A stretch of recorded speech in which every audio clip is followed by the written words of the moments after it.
Yeah, we played a benefit for the Arboretum in Elmwood. They have an Arboretum. Am I saying it properly? Arboretum. Yeah. Okay. They were having a benefit afternoon gala thing to maintain the beautiful trees that are there in Elmwood, and they'd asked me my fee, and I said, "Can we play for our plots?" So they agreed to do it. So Will and I got cremation plots at Elmwood, and my next phase is going to go ahead and get our headstone that says "Coming soon, Amy LaVere featuring Will Sexton." And my goal is to be on the music tour of Elmwood before I die. Hey everybody, this is Dennis Black for the Black and Wyatt Records podcast. This week, host Mike McCarthy and I talk with singers-songwriters Amy LaVere and her husband Will Sexton. Mike and Amy talk about 25 years of friendship and collaborations including films and videos such as Destroy Memphis, Tupelove, and Pointless Drinking. Amy and Will play several new songs as they get ready for a live concert recording in the Green Room at Crosstown Arts at 8 p.m. on September 13th. Now here's Amy LaVere with Lousy Pretenders. When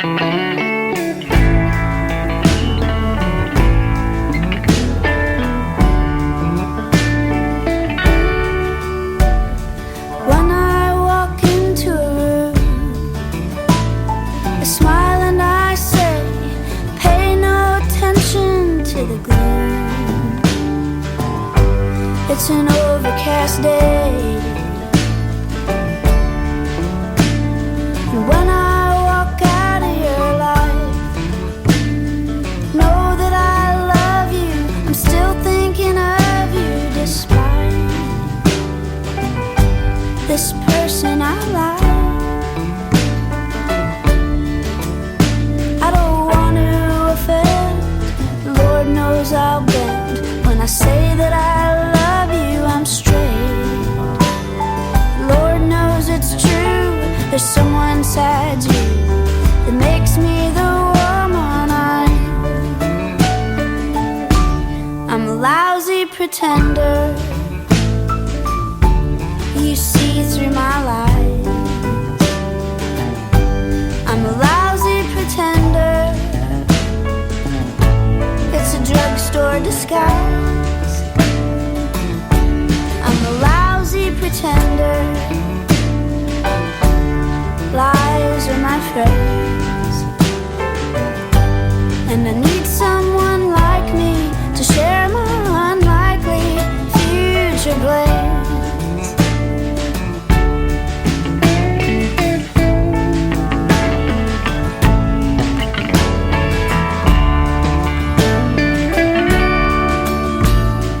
When I write you a song, I'll sing it for you.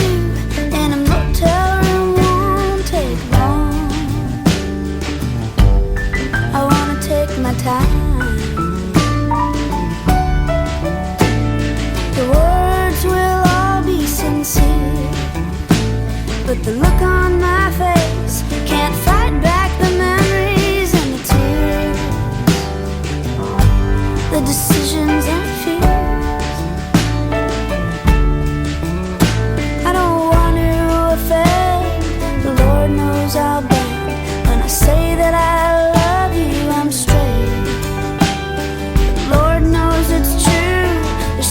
Inside you, it makes me the woman I am. I'm a lousy pretender. You see through my lies. I'm a lousy pretender. It's a drugstore disguise. I'm a lousy pretender. I'm a general that surrenders, just a drunken bartender. I'm a cheating one.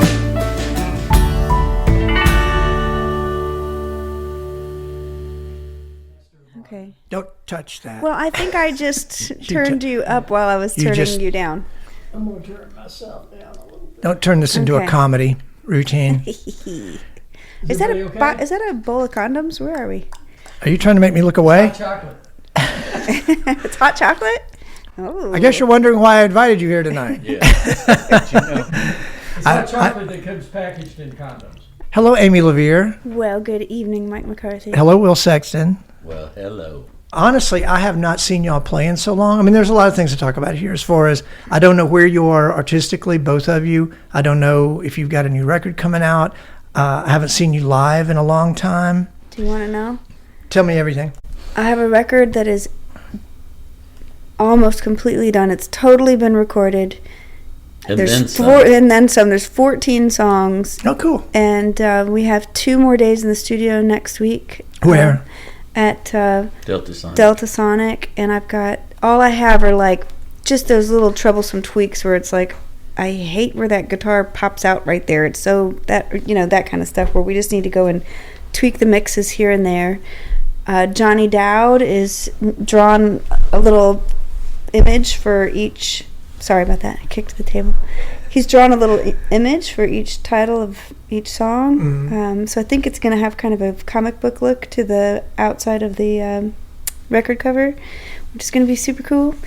And I'm kind of going back and forth with the title, but I have a song that is called "Did I Disappoint You?" And at the end of the song, I say, maybe I'll get back in the pink. And so I think the record might be called Back in the Pink. And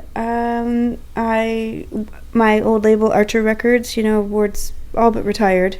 He's done with the label part as far as doing any new records. I didn't know that.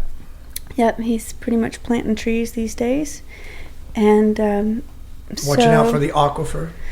Yeah, it's protecting the aquifer and doing really great things. And so I've struggled with the idea of trying to shop the record, but because I don't have the capital to really finish it or print it right now and or administrate it, because I've tried to do that on my last project and it was something that I learned I was not capable of doing competently anyway. What do you mean administrate? I haven't heard that term. Oh, it's just all the minutia that goes into making sure everything's properly published and labeled and barcoded and ready for retail, because I'd like it to be distributed. I'd like to do it right. The stuff that Ward used to do, or Deb would do. The stuff that the label used to do. Yeah. So I mean, the final hour on my last project, I'm pretty ADHD when it comes to screens, and I struggle with it a lot, and I literally start yawning the second I turn on my computer. I can't get anything done. It's horrible. So I just I ended up hiring somebody to help me finish it last time, and I'd rather try to partner with someone who is willing to help me with that. Could we play that song right now? Yeah. All right, let's do it.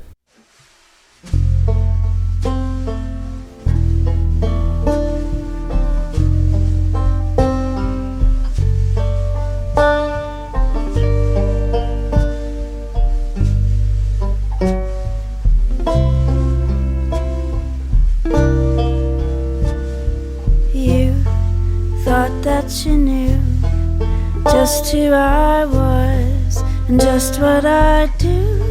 Did I disappoint you? Did I disappoint you? I had only shown you my shades of pink, my side never blue. Did I disappoint you? Did I disappoint you? I met you 26 years ago outside of Huey's on Madison, and you were walking in. I remember that clearly. Huey's with Scott Bomar. Yep. And Bomar said, "Hey, Mike, this is Amy. You should put her in one of your movies," without knowing that my movie career was almost over. But not really. We still figured out things, that we could, the films, videos, whatever, that we could do. And we had a pretty good run there. I knew you were a big deal from the moment I met you. And you never had to take your clothes off? Never did. Well, she also hid the naughty Pilates from me. I've been looking for the copy of it. I have a copy of it. I'm telling you, I think there's one somewhere in the house. You never saw it? I never saw it. Naughty Pilates. I don't know what song did you do in Naughty Pilates? I'm in 2 of them, I think.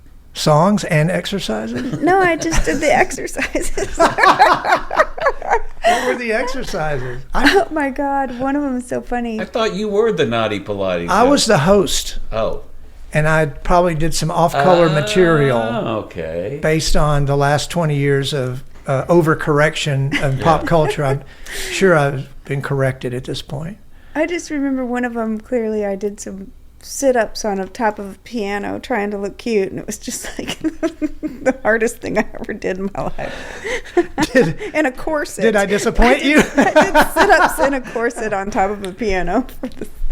I guess it depends on the angle. In a wig. In a wig. Chris Gladney talked you into that? Yeah, she did. Oh my God. Well, I'm going to have to go home and check it out.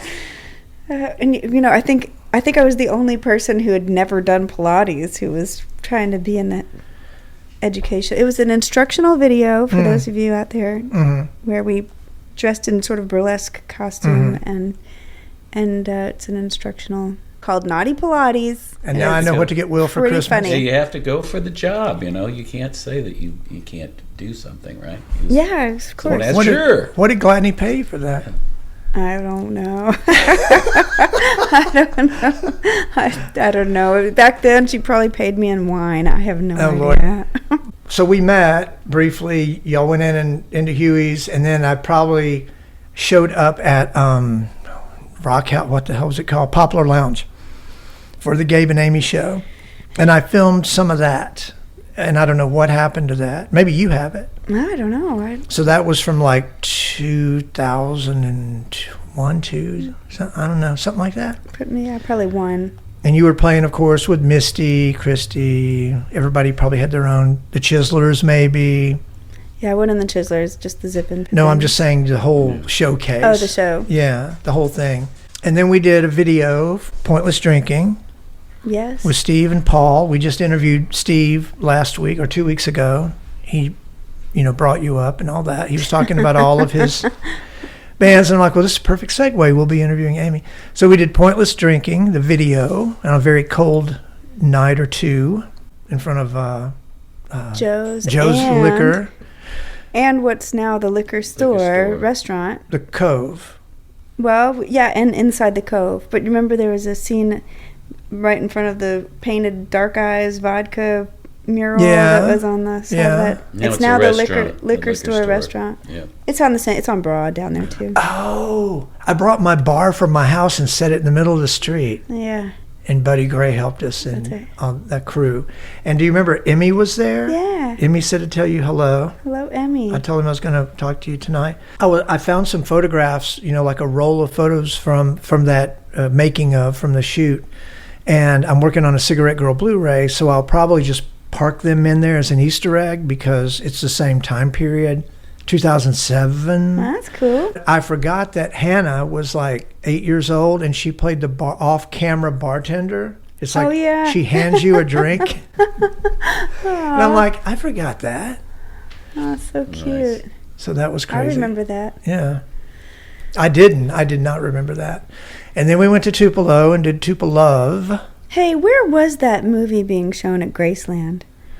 I mean, because I never saw it when it was at Graceland. Did you go to Graceland? We just went to Graceland. Will just went to Graceland for the very first time just a couple weeks ago. What? Yep, very first time. And, okay, we got to get your thoughts on that. But he's never seen that movie. Tupelove. I've seen the movie. Oh, you did see it?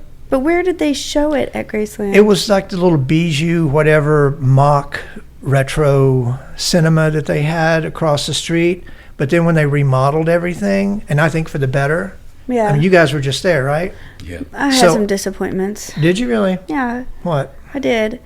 There was something about it that I think that once you get to the costuming and stuff like that, I felt like the inclusion of all the other artists' outfits sort of like was a distraction to Elvis. Like, What? I don't know what you mean. all the costumes, they have, like, you go through the cars. 4 stories of costumes. Elvis cars, and then you go to Yes. costumes. Yeah. Oh. And then it's I like know what you're talking about. There's Yeah. some sort of, like, I mean, you've got The Rock. Yeah. You've got Kid Rock. Yeah. You've got, I don't know, some country stars, but they have Kiss. And then Kiss, what's that got to do but with what does that anything? have to do with anything? Yeah. Elvis. It was just sort of like, it went from Elvis, heartbreak, Elvis, heart, love Elvis so much to, like, now I'm tired, and now you're making me look at all this stuff, and it's just jumbling my brain. I know what you're talking about. I do. I think that just distracts from the whole thing. But you did keep going into the mega thing. Somehow they diverted us to the plane. I don't know. They who? I don't know. I just didn't know where to go. I didn't see those costumes. Ted Pearson calls me up occasionally, American Dream Safari, and he's like, Mike, I've got too much going on Thursday. Can you step on a bus and take 40 middle-aged white people from Iowa to Graceland? And I'm like, yes. And so we do that, and I'm given the microphone that barely works on the bus because it's, it's never been fixed. And we go out there, and I tell them all about Tupelove and the adoption saga and, my great-great-grandfather taking the jailhouse picture. And so by the time they get there, they're ready to get off the bus. And so, but the thing is, I have to make sure and tell them, and I will escort them. I will usher them, through Graceland. Then they've got to get back on the bus, cross the street, go to the stuff that you saw, which is, I don't know what the word is, disappointing.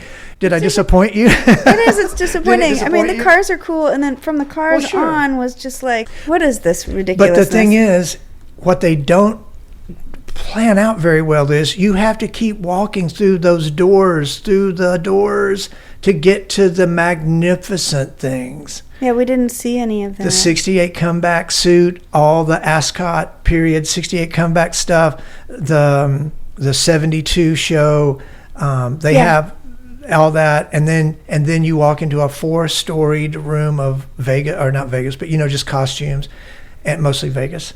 And then from there's a 4-story bronze platinum records. Yeah, we were totally cheated for our $90 or whatever it was. Well, hell. I know, I'm annoyed now, but I was really tired. That first room you're talking about, we saw that when you did the tribute artist. Yeah, and you see Dolly Parton with her Spangles or Britney Spears, and it's like, whatever. Yeah, Amy did I judged one of the... Stop kicking me. Sorry, a tribute. Is that why you were there?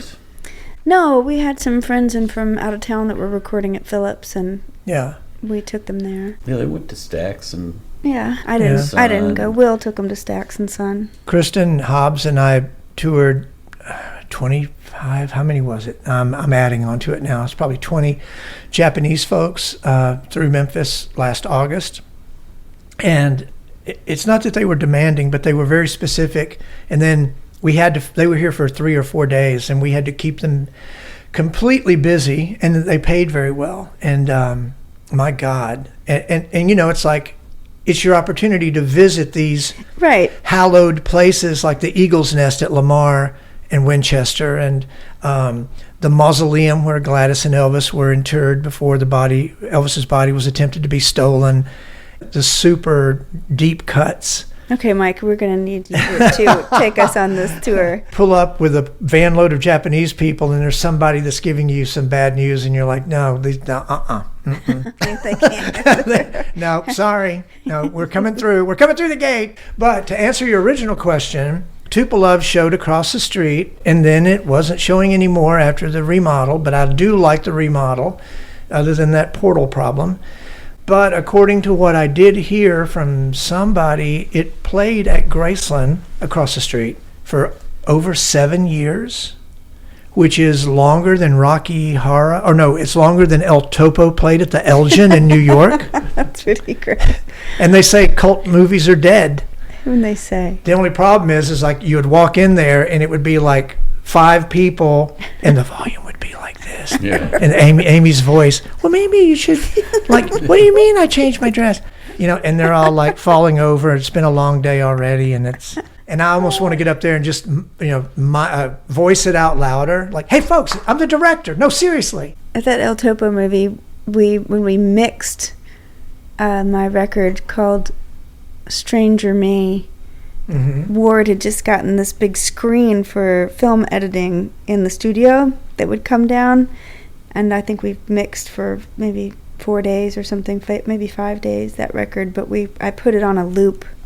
So we mixed that record to El Topo. Oh my God! On a loop. It was fantastic, just with the sound off. The only way it could be weirder is if you mixed looped Holy Mountain.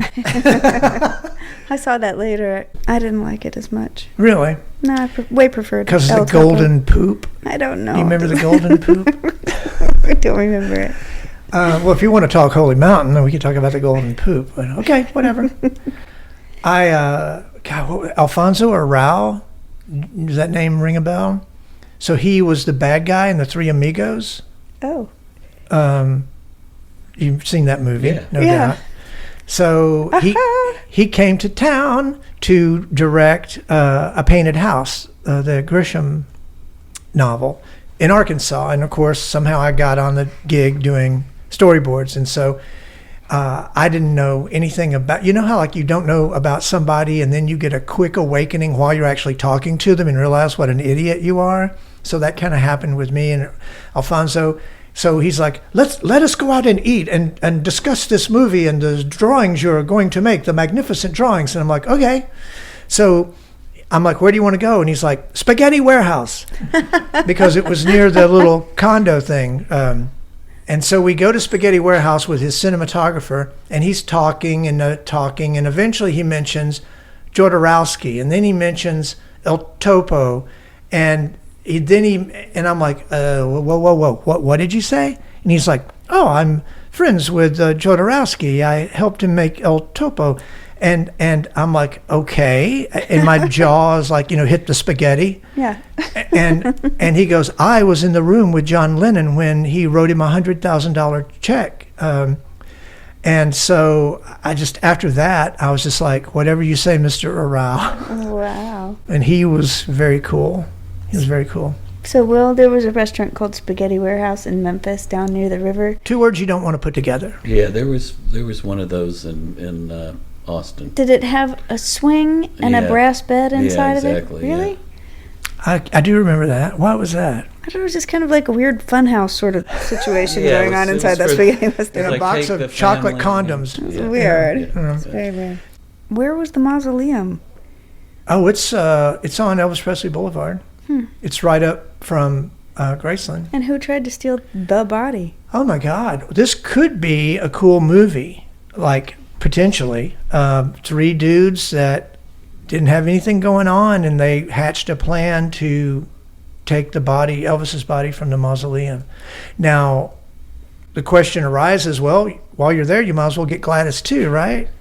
So, I don't know, but they were apprehended because somebody squealed on them, and it was short-circuited like hours before it happened. Were they going to mummify him, embalm him? I mean, what were they going to do with him? Now you're taking it somewhere else. Well, I'm just trying. You're taking his body somewhere else. What would you do? Burn it at Joshua Tree? Well, no, you hold it for ransom. Oh. Burn it at Joshua Tree. Yeah. Kaufman was not involved in this. Isn't that the guy? Kaufman? Was that his name? Stole Graham's body. Yeah, I'm so sorry I can't remember his name, but I actually met the guy and I bought his book. He was a road manager, right? Mm-hmm. Wasn't it the same guy that's road manager? I think he got Keith Richards drugs. He was that kind of that guy. Well, I didn't buy his book. I was on a panel with him at Americana Fest talking about touring, and he was on this panel, but he had written a book and he was talking his book, and he gifted me a copy. Oh. And he ended up selling out at the event, and he came back over and asked for my copy back and sold it to somebody. And then you gave it back to him. And I did. I gave it back to him. That was the panel. We were talking about touring, and one of the guys from the Bottle Rockets, his great advice to the audience of to memorize every bathroom you go into while touring on the road, on the highways. And they would give them names, like if there was 4 stalls, it was a music row. And if there was just two, it was called a Brooks and Dunn. And then one was an Emmy Lou. Whoa. Yeah, I know. Like, do you do a lot of that? Like you're on a panel, you're talking? no, this was a long, long time ago when I was just... What do just y'all a do? babe. What do you do now when y'all roll into town? How many shows do you play at a time? What's the limit before you want to come back home? It's fits and spurts, and I think Will and I have about 8 weeks in us before we start to get a little squirrely and need to come home. So I didn't know you'd say that long. 2 months is about we're going to fall apart, but we go out a lot. I mean, we're usually out at least a couple of weeks every month. You know, Will produces records and has session work, but that's also fits and spurts. You know, it's not every day a project's getting made. And so we're just always sort of rowing the boat and scrambling around. And like we lost our booking agent. He's retired and gone to work for a venue, so he doesn't want to do the tour booking anymore. So we've been spending a lot of time at our kitchen table mapping out our year. So it's the second time in our 11 years doing this that we've been in a void without a booking agent. At this point, I've been doing this for so long, as has Will, that we go back to a lot of the same places. We've made a lot of relationships. We have a reputation, and fortunately, it's one of professionalism. And we always, we never fail, and not show up. we never not show up, and gosh darn it, people seem to just like us, so it's okay. And honestly, it's like the things that hurt not having a booking agent is you don't get the festivals. There's kind of a good old boys club for booking agencies where there's certain stuff. It's kind of hard to pop up into the bigger theaters or get on opening shows with like artists that are on a management or a booking roster. But just, to row the boat and continue making a living doing it, it's actually kind of nice to be in control of where you're going, And you don't have to pay an agent fee. And we don't have to pay an agent fee, exactly. Yeah. So far, so good. So what are you working on as far as, are you producing anyone or? Yeah, there's a couple things kind of coming up, but we're just trying to finish Amy's record, and then and I'm actually thinking about doing a more of a just a stripped down acoustic catalog of all my songs, just so they're kind of in one place. Probably like 20 songs or something. Just kind of pick 20 of my favorite songs throughout the years. How far back would you go? Probably would go back into the mid 80s. Wow, for your pop career. Yeah, I mean, I was so fortunate at that point also to collaborate with such amazing people. Even whenever I didn't really know what I was doing yet, I was collaborating with some pretty brilliant people. So, like who? Joe Ely. When I got my first staff writing job, I wrote some songs with Waylon Jennings and Stephen Stills and people like that. That's just kind of and Terry Allen is another person that I love that would probably do a song that we wrote. Ruth Ellsworth. Yeah, Ruth Ellsworth, Bill Carter, just a bunch of different writers. How were you plugged into these people when you were so young? It was because of Austin was so small, and in the 70s it was just kind of a great mecca of art, and all the San Francisco people came, and then Willie Nelson had started that whole thing, and it was like Doug Somm, and so it was a big collection of musicians and artists, and everyone knew each other because it was the place to be. It was like kind of like enveloped by a bunch of rednecks, and it was just this one event for art. But you had a residency somewhere at a young age, or they could come see you and Charlie, or how did that happen? Yeah, we just were always there, and then as we started to play, everyone just was supportive. So we just kind of started out as, which happens often with the kid thing, it's just like, oh, let the kids play, so you just start at a point to where you're just playing with a bunch of amazing people, and then, which is another thing, I always felt like there was two different sides to the beneficial aspect of playing with professionals from the very beginning. You kind of get better, you know, and you have more of you have more strengths of that support the art that you're trying to do. On the other hand, a lot of the greatest bands ever have become the fact that they all didn't know what they were doing together, then they created something together, you know. And so there's a point where I feel like my brother and I, we kind of missed that, having the growing up in the garage bands and kind of doing all that stuff. I mean, both of us, our very first bands were with 30-year-olds that were professionals, you know, Right. which is great. And you were how old? When I first started playing live, was 8 years old, but I started touring when I was 14. Made my first kind of full record when I was 16, and then it's been. But and you knew that was like not normal. Like that's normally not the way people do it. Yeah, in a lot of ways. I mean, we were the kind of, and we were also kind of at the end. There's a few other young artists and that kind of came at the same time, to where in the 70s that kind of were cultured by that city, you know, and then it just changed drastically after that, you know, Because of just kind of a lot of the main people kind of grew out, you know. They started touring and being huge and doing other things, and I thought you were going to say South by Southwest or something like yeah, no, it was like also it was very interesting, because it's like when you start that young, you have like 5 generations that you kind of evolve through. Like, for instance, there's a venue called the Continental Club, and, you know, we started playing there in the late 70s, and then it was it was a blues bar, you know. Then it ended up kind of being a punk bar, then it ended up being kind of a new wave thing, and this, you know, now it's evolved into this great kind of just retrofit thing that if we're in Memphis, it'd be a parking lot. yeah.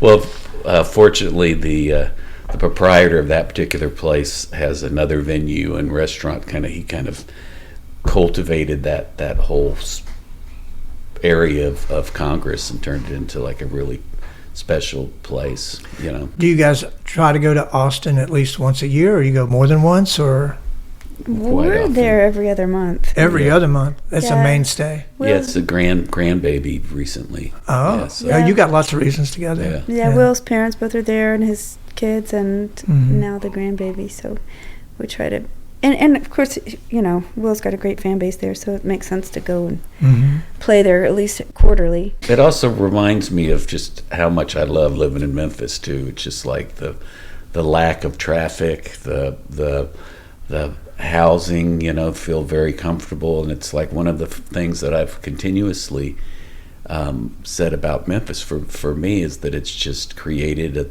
a world where the overhead is the smallest I've ever had.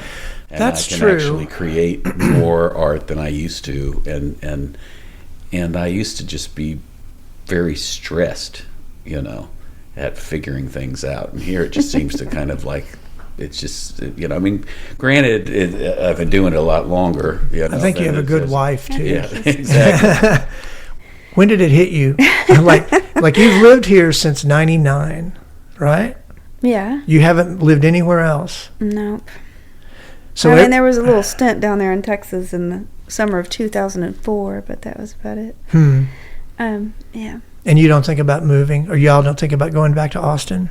We don't think about going to Austin, but I definitely get crushes on other cities sometimes, but I don't. Just because you're visiting? Yeah, I think so. Yeah. I've had a long-standing crush with Rochester, New York, Rochester, New York. and Milwaukee a little bit, and then I realized that it was just Memphis of the North, you know. And it snows there probably. It's nice, Rochester has this sort of quaintness and coolness that Memphis has, I think, but there's also a great lake there, and there's a little amusement park right on the lake. There's just some... With a roller coaster? Yeah, it's really cute. Do they have a drive-in? I bet you they do. And they have and it's just culturally pretty cool. They got a great music school, and they've got and then, you know, Kodak was there, so it's like... Rochester? Mm-hmm. What part of New York is that? Rochester, New York? It's north. Like upstate? North. Well, it's right on the lake there, lakes. so it's just east of Buffalo. Oh, so it's close to Niagara Falls? Yes, it's very close to Niagara Falls. Oh, well, hell yeah, let's go. It's so nice up there. I love it. Give me a barrel. And the people are cool. It's like I've just never had a bad time in Rochester. Well, I've had great times traveling all over, but I've always wanted to come back here so I could, like, you know, sequester in my anxiety. I mean, it's the trees, you know? Yeah. I mean, Memphis has that canopy of trees. You just can't. Wouldn't it be crazy if you were, like, looking for a place to live that did have a roller coaster? A wooden one specifically. A wooden one, or maybe a drive-in. I'd settle for that. Or do you have a punk rock club? Right. Made out of wood, preferably. Everything out of wood. That would be insane. I was just thinking about. I was talking to a buddy of mine yesterday about this. It's a Will Self book that's about I don't remember the name of the book, but it was like basically in London, when you die, you don't go anywhere. They just put you in another neighborhood that you've never lived there before. So you just kind of like they just displace you somewhere else. The graveyard? No, in a house. You're living in a different. Oh, I thought you said when you die. Yeah, you do die. You do die. You do die, but you just basically, they just give you a new neighborhood and you live there, you know, like would be the afterlife. This sounds like a sci-fi novel or something. Well, anyway, Memphis has that thing for me. It's like it is a pocket of all these cities that people would always say, like Madison, Wisconsin. It's like, oh, that's like just like Austin in the 70s. You know, it's like we get a lot of that particular things. Now, granted, Memphis has like way more cultural things than Austin, Texas. But these pockets, like the pocket that we live in, to me is like in the late 70s, early 80s in certain neighborhoods in Austin, you know. And you've been to a lot of places to And compare. you kind of have that thing, and just to kind of like admire your friends all creating, you know, all the creatives that are kind of doing things. No shift in that mentality to say move to Nashville. I feel really lucky that something really big never happened for me. Cut to the next song. Get the next song. Sorry to disappoint. Did we disappoint you? Yeah. We'll slowly play your new record. How about that? Yeah, I would love that. What would it be? Time Warp. Time Warp. Time Warp? Time Warp. Like the drive-in. Yeah. I am in a time warp, making the same mistake. You're laying by my side again, same picture, different day. I wish I could go forward, see into this future. Do we make it work this time, or am I gonna cry?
So I heard this joke that I decided I was going to tell right before I would play the song Time Warp at every show, and I was going to do it forever. But the last time you heard it, you didn't like it. Go ahead. Oh, Lord. All right, but seriously, to go back, let's bring it down a notch. Why are you happy you never had a career? Well, let's not get dramatic. I mean... Well, that sounds kind of harsh. That does sound kind of harsh. Because I think you did have one. It's over now. No, you're still having one. I'm in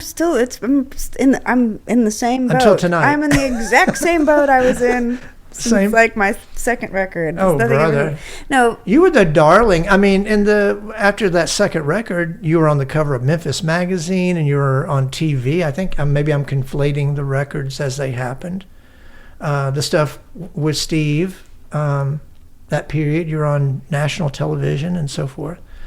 I mean, we all peak from time to time. What you want to do is peak several times. Yeah, right? I think so. You know, I didn't mean to say it in such a way that I wouldn't hope that I'd have better opportunities and play bigger stages and all of that. Everybody knows you got your tongue in your cheek. I actually had some of my better opportunities before I even moved to Memphis when I was living in Michigan, and I was too scared to take advantage of them. Mm-hmm. And I'm so glad I didn't, because as an artist, you know, I really wasn't there, and I probably would have had other people writing my songs, and you know what I mean, or just something I just would have had a lot less control in who I eventually became as a human being, you know. And also just there's some other people that are, you know, contemporaries that sort of I grew up with, so to speak, in this music business world, and I just feel lucky that I have so much control of my own life, and I like my life. I'm happy with my life. That's my point earlier. Is like sometimes it's hard to just realize you are happy because you have so much control. It doesn't mean you have a lot of money or this or that, but you have artistic control completely. Completely. And,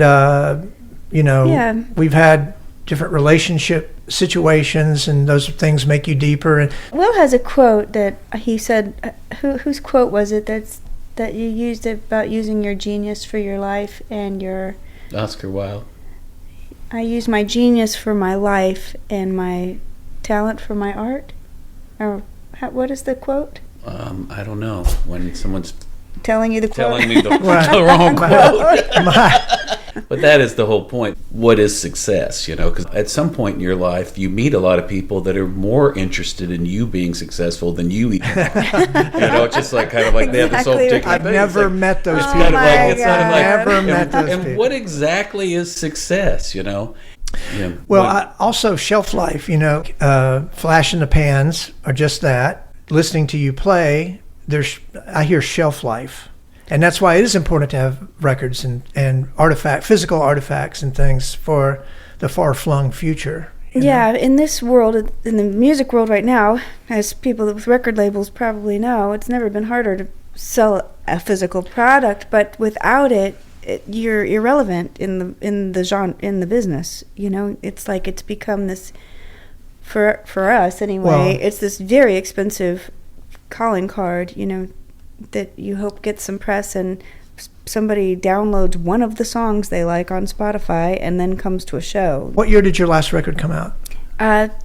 2020, right in the middle of the pandemic. Okay, wow. Yeah. I didn't know it was that long. We were on tour and we got sent home, right. So this record will be, by the time it's out, it's really going to have been about 6 years since. So you've written these songs in that interim? Yes. And you and Will writing together, or just you, or... Will is really helpful with the songs, so to say that I write them alone is not really accurate, because usually I'm like, I can't, help me, what are these chords I'm trying to sing? And he definitely helps me flesh out musically, because Will's breadth of knowledge of guitar specifically. He knows the minor sevenths. Yeah, exactly. So Will definitely enhances the songs greatly, but lyrically speaking, I write this batch of songs I've written. But I'm actually covering a couple of Will's songs. At least one of them will make it on this record. And Will, how many like standalone albums have you created in your entire life? For me? Yeah, singles, albums, your whole career. Not very many. I mean, because I kind of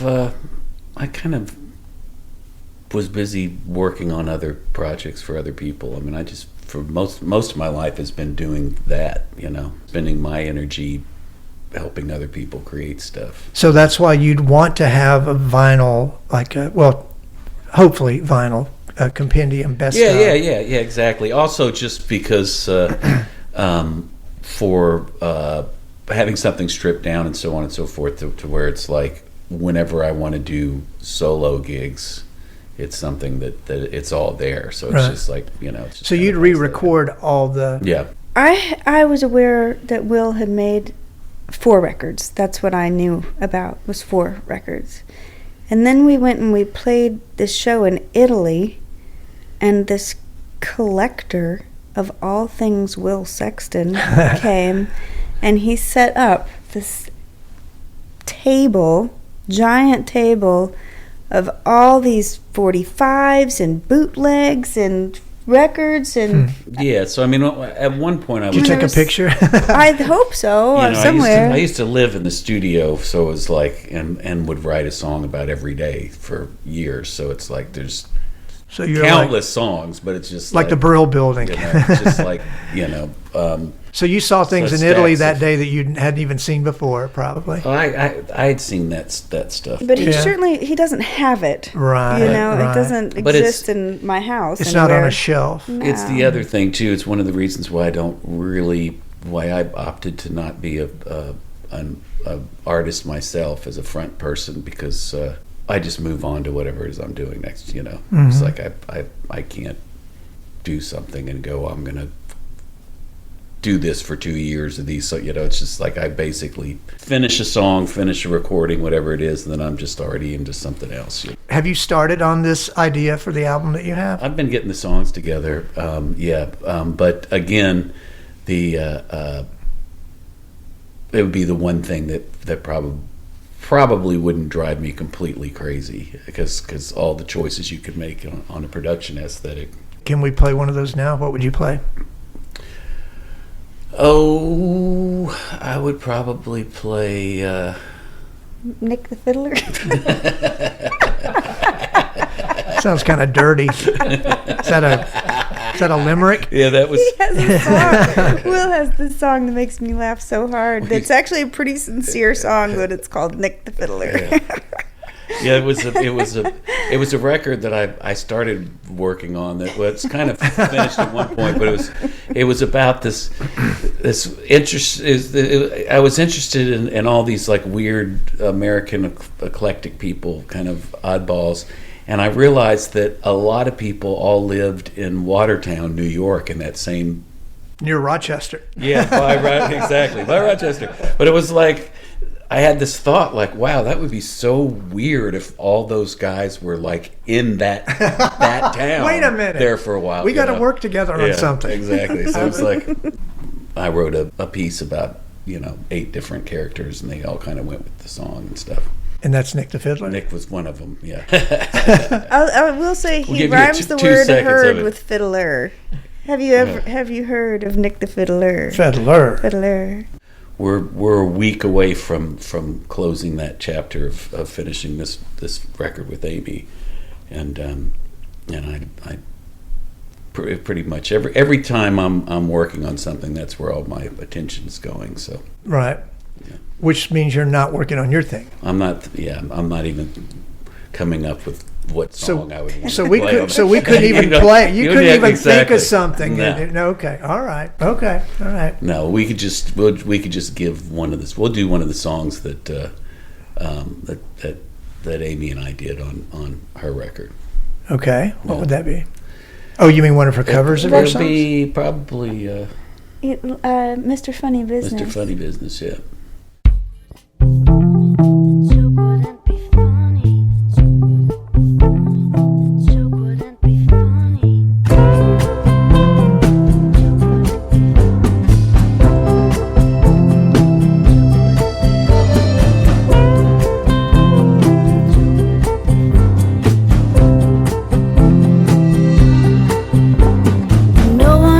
Told me that the joke wouldn't be funny.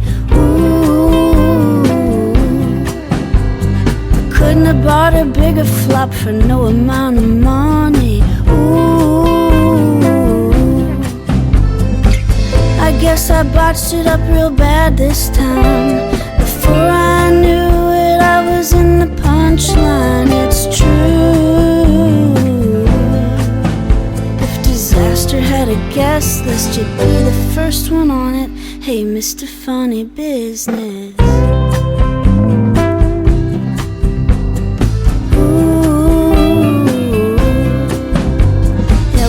Makes me laugh is what I said I always wanted. Ooh,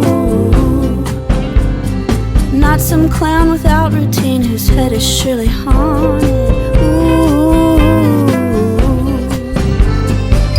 someday I hope you'll be a funny man, but damn it, I know you do the best you can. It's true. If disaster had a guest list, you'd be the first one on it. Hey, Mr. Funny Business. Ooh. It's almost impossible to interview both of us. You know what I mean? Because it's How like, do you think we're doing fine? I mean, you know. It's easier theoretically to interview two people than it is one person. For me. Yeah. But it just, And for me, Yeah. the intersection is interesting because I've known her for so long. I've married you guys in a wrestling mask, for Christ's sakes. that's true. So, and I feel like I've known you forever and been involved in some really cool things. And he made all his Yeah. first friends at your Christmas party. That's right. All his That is all his true. long-standing friends, Bunny and Bill York, are like still his best friends. there you go. And I hardly ever talk to him anymore. I want my friends back. Yeah, exactly. Yeah. We did decide what we just cut to play, right? It's called Mr. Funny Business. Okay. Dennis, you had a question? For Will, one of my favorite older albums by you is Will and the Kill. Oh, really? I like that album. All And right. can you just tell me a little bit about how it came to be and where you were at that time? That was a very sad 16-year-old kid that was, I remember when I made that record, it was like, I was just hoping that it just wouldn't be terrible. You know, it's like, it wasn't at that point to where it's like I had any kind of big ideas of what I was going to do. Because a lot of people think they're creating some great, you know, piece of art, and I just was befuddled and was like, I just hope it's. Well, that's not the way it came across. Well, that's good. And everybody I played it for, like folks at work and stuff. Oh, nice. They like it. Was that in the 80s? Yeah, it's for lobotomies, right? Oh, it was like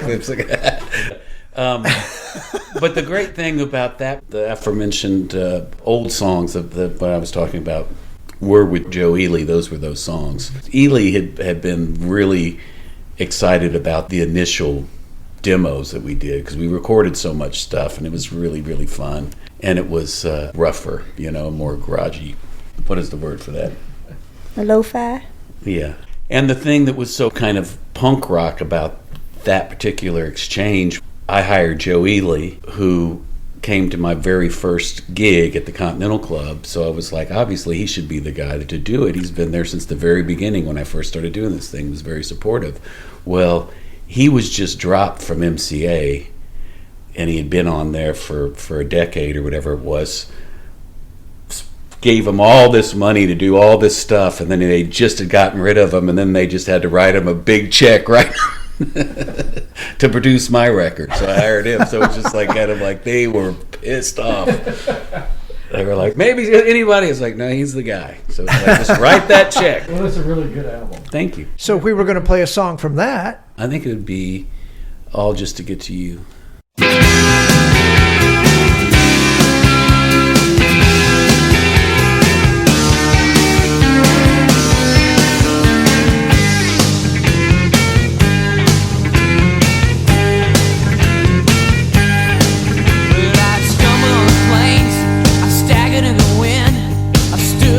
Crossroad or two, where life cried to the river, swept to the sea, all just to get to you.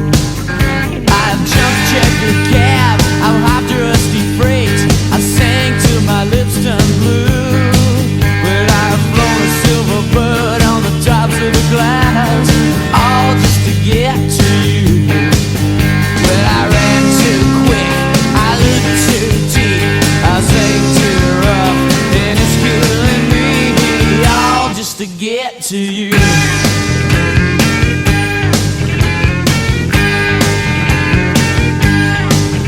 I've run from St. Paul to Wichita Falls, called you from sunny Baton Rouge. But I have locked everything from my watch to my ring, all just to get to you. Well, my love's too strong, my heart's too weak. When I should yell, I can't even speak. I'm led too red, I cried too blue. I beat my fist against the moon, all just to get to you.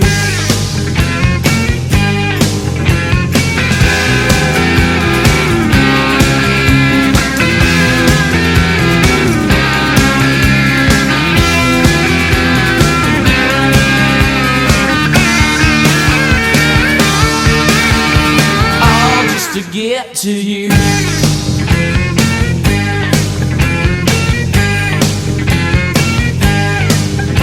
I stumbled on the blades, staggered in the wind. I stood at a crossroad or two, cried to the river, swept to the sea, all just to get to you. Well, my love's too strong, my heart's too weak. When I should yell, I can't even speak. I bled too red, I cried too blue. I beat my fist against the moon, all just to get to you.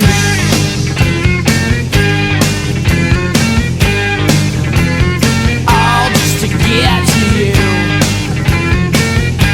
To get to you.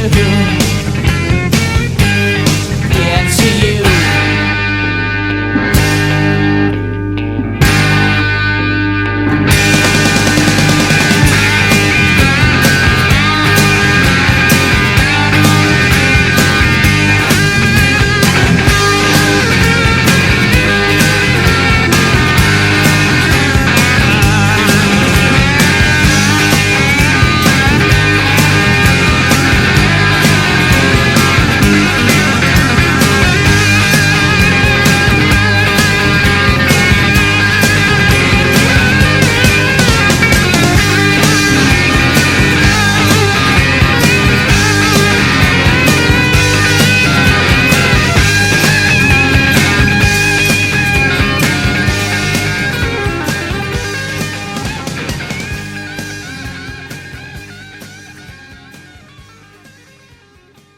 Well, good. I got a song out of you.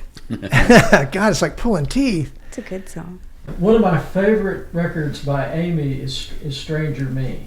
Mine too. And I really, really like that record. And it seemed to be, compared to your previous albums, kind of a little change. It was a little bit darker, but the songwriting was just so good. Was there anything in particular that created your approach to that record? Or I think that my first and second record that I made under my own name, Amy LaVere, were sort of me exploring what I had been doing, in my early 20s, going to Nashville and then just learning about Memphis. I think I was taking a lot of advice, getting a lot of influences from other people in my orbit at that time on those first two records. And then when I had my confidence up, I think, and when Stranger Me came around, that record felt like I was making a record with my first band, which was called Last Minute, and we were living in Michigan, and it was like a bunch of, teenagers playing in a garage, a basement actually, but, it was like a basement band sort of collaborative records we would make with that project, that band.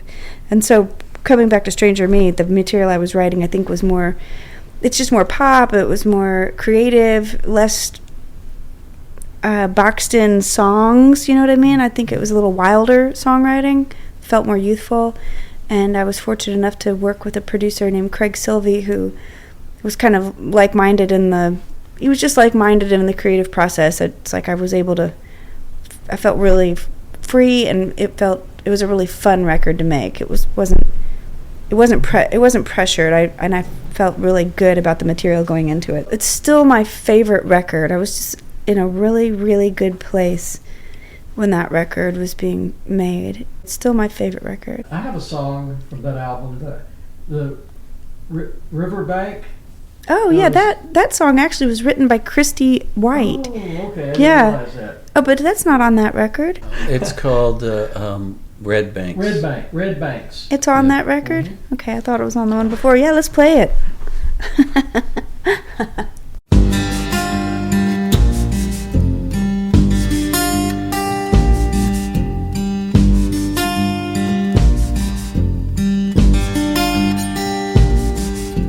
Walking down by the river, he'd take me there by the hand. We'd watch that sunset on that river, just me and my man, just me and my man. Walking down by the river, he asked me where I'd been. Said if I go with another, he gon' push me in. Oh, he gon' push me in.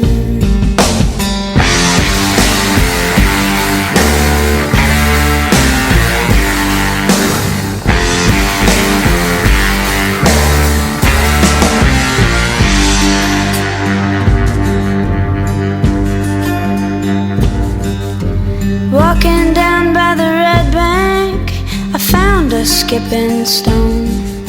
Well, I took aim, I closed my eyes, and I prayed that stone was gone.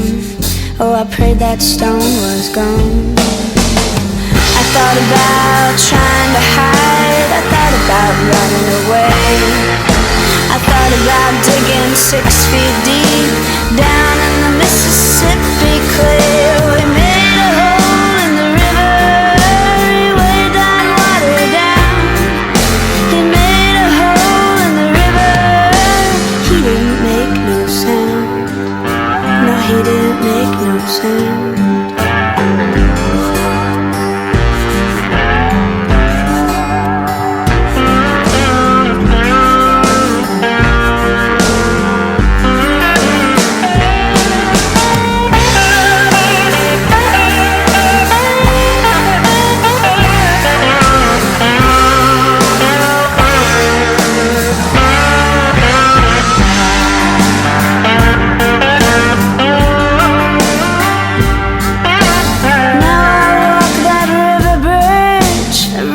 Bridge so tall, and I count all the sunsets since I saw him fall.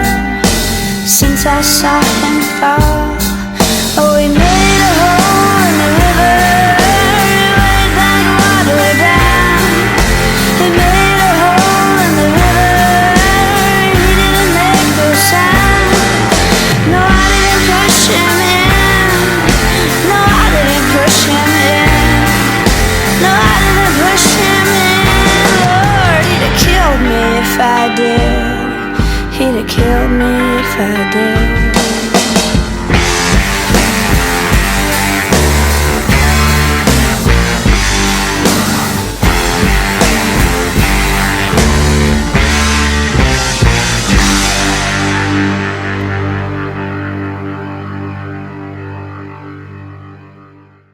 So Christy's a fellow bandmate in the Zippin' Pippins, and she's so talented, and she's not songwriting is not what she does for a living. It's she does that for the joy of songwriting, and I don't exactly know how prolific she is per se, but she occasionally will write a song, and it's always really brilliant. And recently, and very rarely, she had a performance at DKDC just a month ago, I think, in a songwriter in the round situation. Her songs really shine. She's just always had this real brilliant gift at writing. I've recorded 3 songs of Christy's over my catalog. And she lives in San Francisco now? No, she's back. Back where? She has moved back to Memphis. What? Yeah, her and her husband Warner are now living right on Union Avenue. Dennis, the thing that I've noticed with Amy, that is, if she is attracted to a song, then she will interpret it as if it were her own. I feel like I've written it. If she's- if I like 'cause get she obsessed with one of She them. normally Well, sure. doesn't do other people's songs. I did a it's Mike just like McCarthy kinda song. So you have to really. Well, back in the day, you did other people's songs, and that was expected. Yeah. Yeah, I don't have any shame in doing that. I love to glorify a great song, Yeah. If I feel like I can do it justice, I'm happy to do it. If I knew I was going to be hanging out with you more, then I would try to write a song. But it's like, I don't have time. I got to prioritize. I'm not going to see Amy.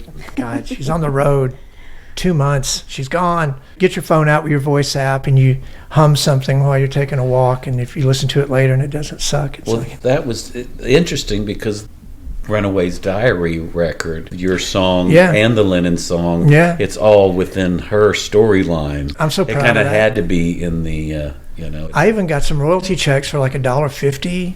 Congratulations.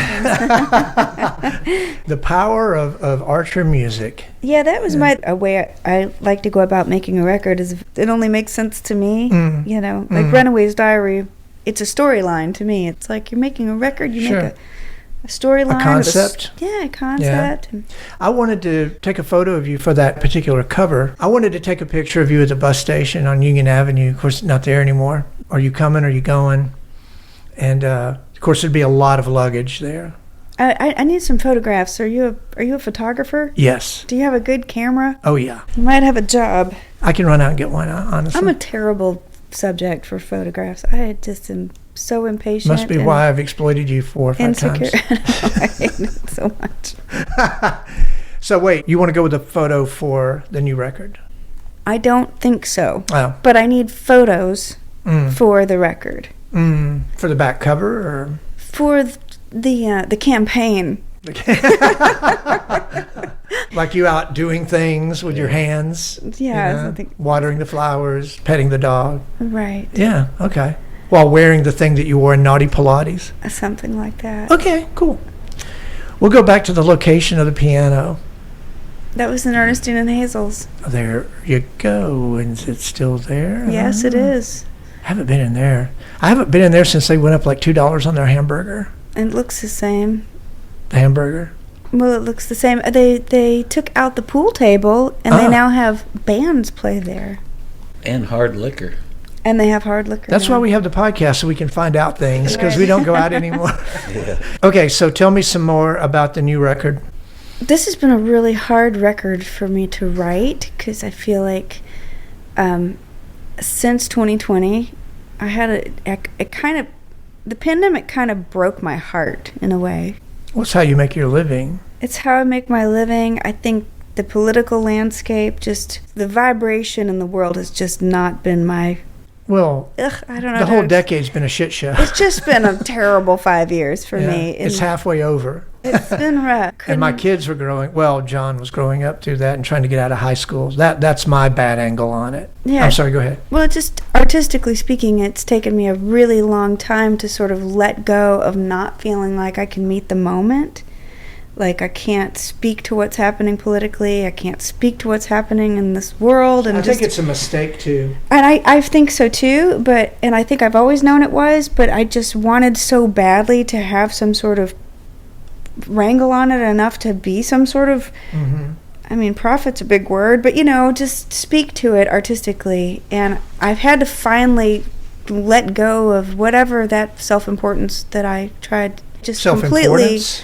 I don't know what the word would be, but it just made me feel like I just wasn't even worthy of the process. Once the touring came back, and that was great, but actually writing and creating something that I thought that I wanted to bring out in the world, and the more time that's gotten away from it, even harder it has been to feel confident in what's there. It's like it's taken me a long time to be like, I'm putting these songs out, and even though there may be a song on there called Heavy Machines that's about my van, it's like songs don't always need to have this heft to them. You know what I mean? Right. Half the people that, Oh, you mean it really is about your van? It really is about my Okay. van. But I mean, people really love a song that I wrote about a cricket. It's like I wrote a silly little song about a cricket going to the dance in the light of the parking lot. People they just want something simple that connects. Well, that goes back to, do you really care what people... I guess so, Mike. I know. I think in a live situation, I have Will Sexton playing with me, so that it's like, look over there. Will is the people. I know, but he's such a great musician. Will the people. I think that the two important things are, one is, I think for Amy and I and yourself, it's like no one's better at being us.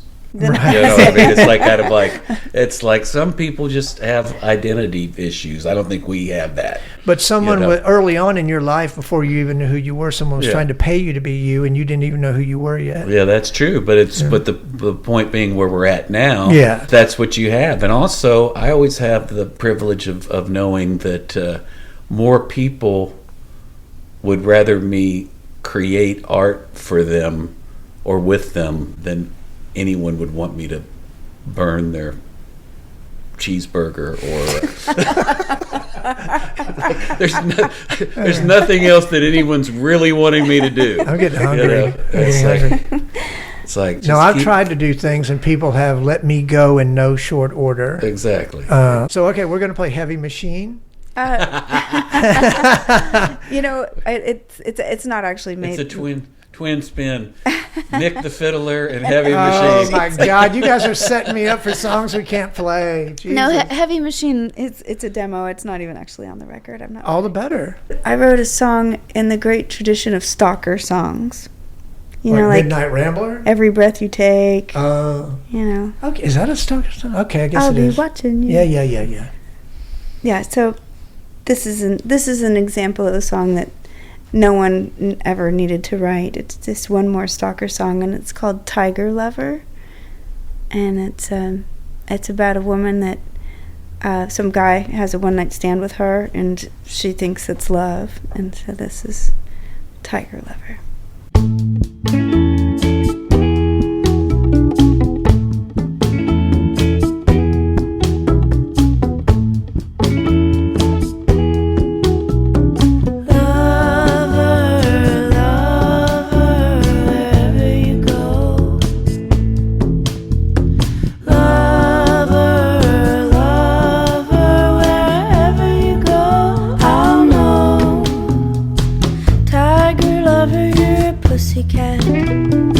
Scared of the shadows where our love is at. I am your prey, I'm laying at your feet. I wait for you to take that leap at me. Tiger lover, I know this for sure.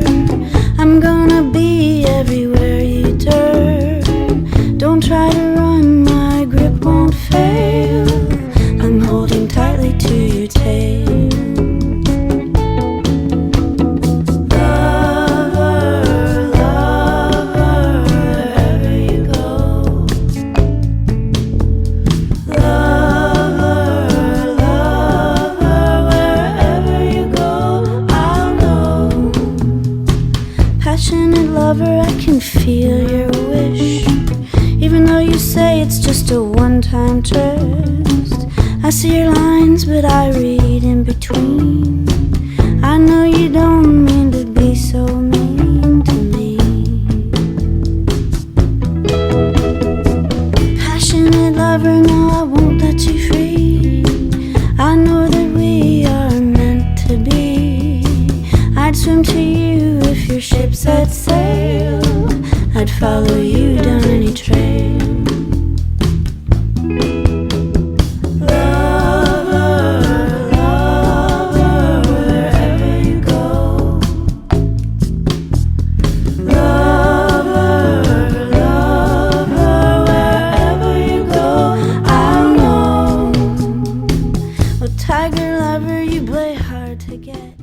I thought it was going to be about that guy in the Tiger King. I thought it was going to be about him.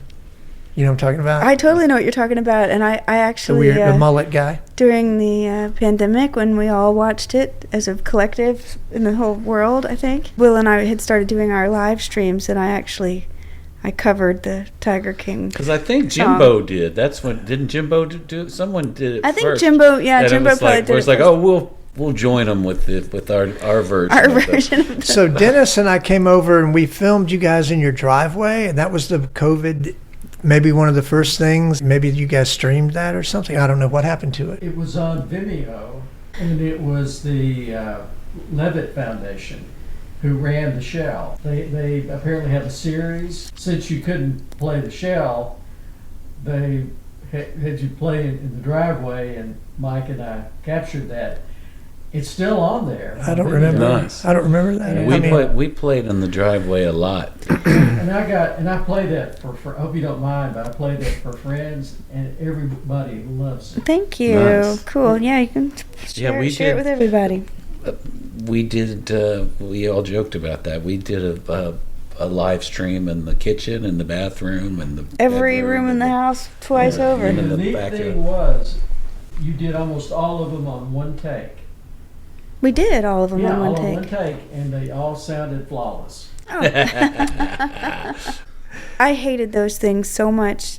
I hated doing the live stream so much because I just, to just play in front of nobody. It was more fun when everyone started moving about the neighborhood a little bit, and we'd have some semblance of an audience from our friends and neighbors. But when we were just all locked down, playing to the back of my phone, I burst into tears the first few times. It's unbelievable for me, just whenever I think about how much better I got in the time when everything is our videos.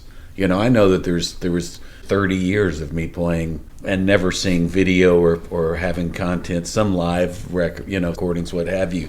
But it's just like, it really makes you get your scene together whenever you know that all of a sudden it could be played in front of hundreds of thousands of people. Well, you said earlier it doesn't take much effort to throw on a black coat and a nice hat. That's right. And Exactly. Might as well. We may not be able to put out people's records because the economic factors involved, but you can come on and play your record on the podcast, and it's just, like you said, 100,000 people, more like 8 maybe. But I said there's a possibility. I wasn't counting numbers. I was just saying there's always a possibility. What do you see doing the rest of the year? Well, you should come over and look at my wall calendar. It goes all the way till January 2026. I love wall calendars. And I do too. Is it hand drawn? It is, and I can finally it's about as big as that double window, and it's going to be a very busy year. It's going to be cool. Good. We're going to my birthday is in first week of April, and we're going to go to the Sphere in Las Vegas. I don't know what that is. Really? Where that is? Oh, Where have you been? what? The Sphere? Okay, so I was in an airplane, and I had a layover in Las Vegas, and I was flying back out of Vegas, and I flew over this thing that's probably 10 times as big as the Coliseum in Memphis, but it's perfectly round, and it was a giant blinking eyeball that was like digitally looking at me, and then it turned into a marble, and then it turned into the earth, and it's like, do we really need that? So it's a craziest laser. thing I've ever seen. It's a laser show and a big. Yeah, it's it's big, like it's some sort of ridiculous thing. Bigger I than don't know. Epcot Center. All I know is it's supposedly sonically and visually this experience, and I probably could live without it. Seriously. And you're playing there. No, but Will's got Will has this buddy who plays keyboards with the Eagles, and the Eagles are playing If I there. hear one more Eagle-related story. That's my favorite bird. We went to Juneau, and there was a eagle on every post. Eagles everywhere. Common. So many eagles. It still did not denude the fact that it's So a grand. beautiful, grand event. Glorious. Right? And is that when you decided? Yeah, it's like, this is my favorite bird. Have you guys been listening to like old stuff? I've been listening to a lot of late 70s radio type stuff, but the entire albums. Lisa and I, we listened to Jerry Rafferty's Baker Street album, all of it. Yeah. It's great. It's like, well, what did he follow it up with, or what did he do before? I haven't quite gotten there yet. Will puts on a whole record every day, at least, Yeah. at least once. That documentary that just came out about the yacht rock, which was awesome at the end whenever they finally get the Donald Fagen on the thing. Yeah, because he tells them what he really thinks. Exactly. It's just like kind of like they're a little bit more than yacht rock. You could see those tendrils of all the players doing the thing and creating that particular thing. But anyway, the point being is the reason why these kids got into it is because they're 99-cent records, Sure. And at that point, there's just bins filled with that kind of stuff, and it's like, I mean, where else can you go purchase something for 99 cents that someone spent $200,000 on creating it? Not to mention the front cover. Yeah, exactly. Well, so have you listened to Steely Dan's "Can't Buy a Thrill" recently? No. Really good. I mean, and why wouldn't it be, right? Yeah. I wasn't into music like that. I was into comics and more visual TV shows. I was just young. I'm naive. I didn't know what I was supposed to be listening to. When you also couldn't, you were never allowed to express certain kinds of musical artists that you were embarrassed to appreciate. It's just like, no way. From that era. Yeah. Yeah, and as you get older, you can pretty much safely say certain records are amazing. You don't want to go too far out on the limb, or you still will be ridiculed. Yeah. That's why I'm not going to mention any records. You Google Bob Welch and you see him performing to 500,000 people at the California Jam, and he's got Stevie Nicks on stage with him and Mick Fleetwood helping out a little bit, but he's not with them anymore. They're just there to support him. Yeah. And it's like, my God, talk about peaking as a human being. Well, I played to 500,000 people. Yeah. I mean, I don't mean to, be blasé like that, but my buddy Hunt toured with him. I remember. Really? Bob Welch, yeah. Was that a match made in heaven? Well, we're going to save that for whenever he comes and does the podcast. Oh, Lord. Yeah. He'll probably strangle me. Yeah. But Bob Welch is buried up Yates at Forest Memorial. Yeah. No. You go right down I've brought this up. This is my one go-to on the podcast, Dennis. I always talk about Bob Welch buried up the street. Well, this is a good story, our story. Amy will tell you our. Yeah, we played a benefit for the Arboretum in Elmwood. They have an Arboretum. Am I saying it properly? Arboretum. Yes. Okay. They were having a benefit afternoon gala thing to maintain the beautiful trees that are there in Elmwood, and they'd asked me my fee, and I said, "Can we play for our plots?"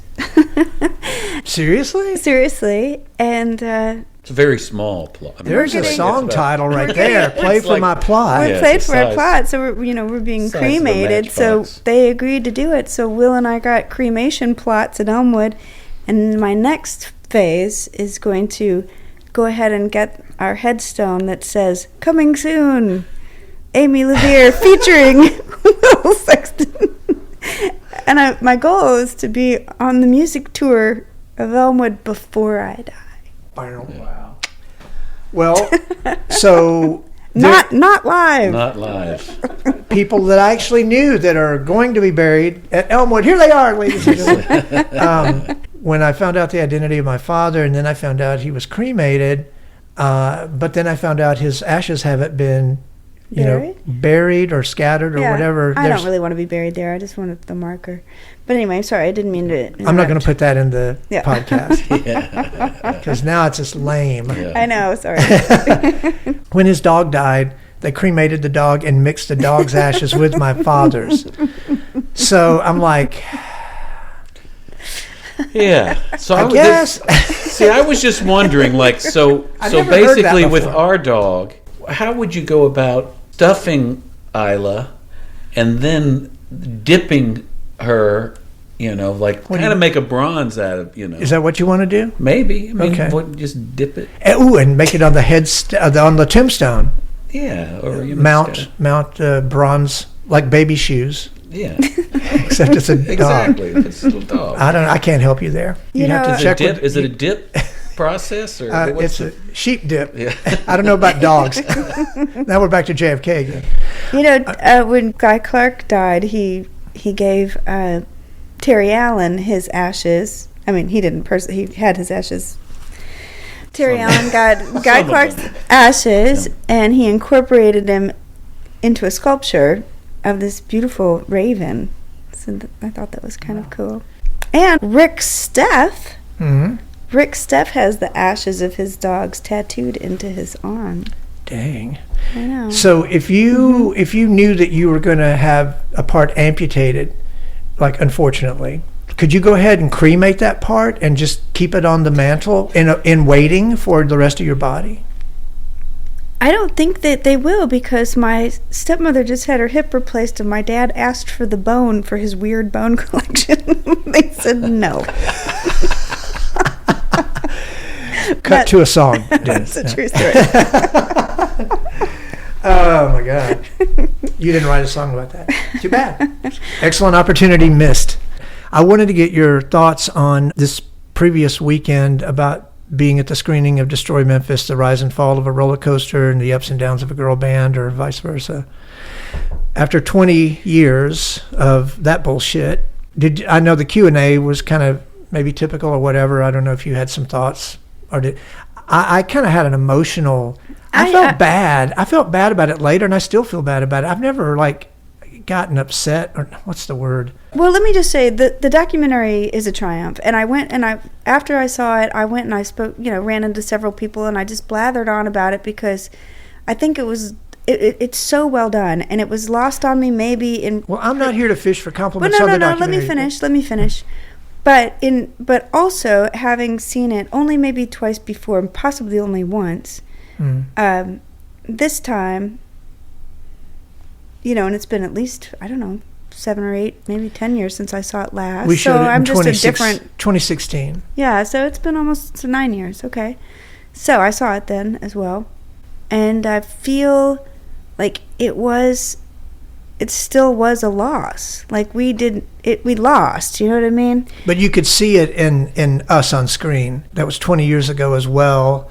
And the fact that the battle never ends The battle never ends. Yeah, exactly. The battle never ends like that. That's the societal structure of who gets to say what happens with what. We are still the underdog. We're always operating from a place of oppression. The voice of the people is not loud enough. Going back to COVID again, thanks to COVID, the Coliseum had another break. I think COVID was another break for the Mid-South Coliseum because of Strickland.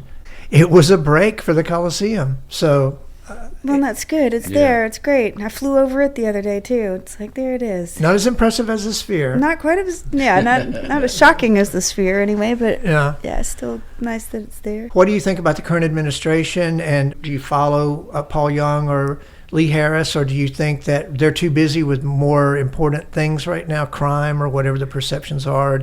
In other words, what do you see possibly? Politically, locally, as far as preservation towards the Coliseum, or maybe getting some cool stuff. Like I made a comment at the Q&A about, wouldn't it be cool if we had a Son of Pippin that was there on the riverfront development? How much money would that cost? Not a lot, but nobody cares or thinks about it. I'm kind of baffled by it all, and I vote every time that I have an opportunity to vote. I just never feel like that I have a candidate or a person that I really lob onto or want to, What should a mayor do, in your opinion? What should be a mayor's role? And this is in reference to Destroy Memphis and how Harrington and Wharton and then Strickland got rid of the roller coaster. I think that the role of a mayor of Memphis should have their finger on the pulse of the soul of this town. And if you just take a round trip around the world and look at Memphis from further back, like you're one of those astronauts in the spaceship that was stuck up there for a while, and just get some outside perspective of what your city means to not just the city but to everybody, and then come back down to the city. And I think you should work from the outside in instead of from the inside out, with all of the muckety mucks and the people that have the big people wearing all the big hats down up in the dirt of it that are just, wheeling and a dealing. And yeah. I think with the previous administration, we found out that oh, they're not supposed to create a business plan. They want someone to come forward with the business plan. But then you hear that maybe they are blocking the people that did want to come forward with the business plan. And you're like, okay, well, that seems very like what you would expect, probably. And, you know, I'm not saying that there was somebody out there ready to put the money in for a turnkey type thing, but that's disappointing. In other words, you don't want them to be obstructive. You want them to enable. You want them to have as many ribbon cutting opportunities as possible, because at the end of the day, that's maybe all they can do, is wait for something cool to happen and then put their stamp on it. But it would be cool if there was a mayor who had some vision and some fondness toward the history. Me and my friend Kate thought seriously of trying to run as a buddy team for mayor. Mm. When? Last time? I'd vote for it. That was about the shelf life was probably about 20 minutes. Is this half a bottle of wine? Is this another stand-up routine? Well, you know what, Mike, the thing that I realized in Austin in a situation, because it was they called it the live capital. Live music capital of the world, right? Keep it weird. They just had that thing or whatever the deal is. So they ended up coming up with all these situations where it was like mental health and like all these things that were taking care of musicians and artists and all this stuff. And when I got involved with people, once you started to get up to the higher people kind of controlling the whole thing up there, they were basically telling me, this is the money that's being brought to the city. So it was like, it's not an apologetic thing like, oh God, we're taking care of these people because they're a bunch of bums, and it's like going, no, they bring in all of this revenue, and Memphis is like far more than that as far as tourism and all of these particular things. Yeah. So it's like all of these beautiful icons and all this stuff, it's like being reminded by the world to come around and acknowledge it, and it's be like, excited about it. Be excited about it, but it also, just when it comes down to it, not whether or not Mike McCarthy thinks it's cool or not, it's like, it's actually, there's people that come in and spend money to experience these things. Yeah. So it's like, that's the sad thing, is that it never comes around for people to actually see the importance of these things that actually are bringing revenue. I like that post-war 20th century model where Sam Phillips could just do something that didn't involve a committee, because individuals do things. If you have to sit around and vote on what songs are on your record or what to call your record, then you're going to wind up at Elmwood a lot sooner. Yeah, I agree. So let's go out on a song. Okay. With a story attached. Just make one up. How about Daddy's Girl? That sounds loaded with possibilities. Yeah, this is, there's a lot of themes of love on my record. And you say that in such a love lost kind of way. Daddy's Girl is loosely based on a true story about falling in love with someone who my father would have never approved of. Daddy's girls disown them when they get out on their own and fall in love. Daddy's girls disown them when they get out on their own and fall in love. Daddy disapproved when I slipped into your groove and fell in love. I fell in love. White snow on the black top, skating on thin ice. Me just wearing your jacket was rolling dice. I told my mama that I liked you, your soft skin, your dark eyes. Oh, trouble, she cried, girl.